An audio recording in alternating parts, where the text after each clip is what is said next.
visual cue I absolutely love. It's a brilliant emergency cue to keep your dog nice and safe.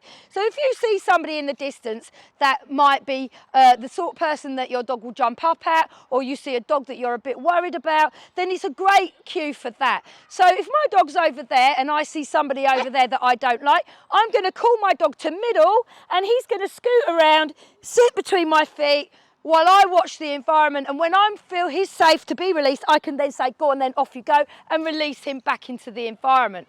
Now, the way that we train this is you have treats in both hands to start with, and to start off with, you can treat magnet your dog, Mutley here.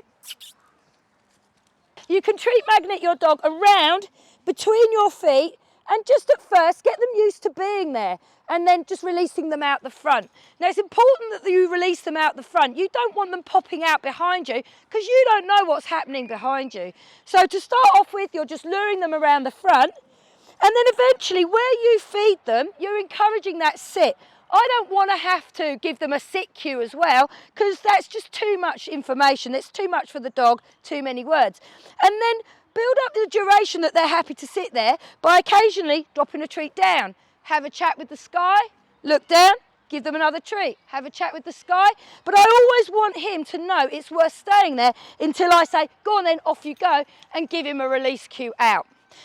If you find that your dog's a little bit nervous about coming around the back of you and between your feet, you can start off with just a bit of Hansel and Gretel stuff going on. So just reward them for coming around and spending time between your feet just to start with. And once they're comfortable with that, you can then start luring them, and then that luring hand becomes just a nice hand signal. So your visual cue can become Mutley, middle.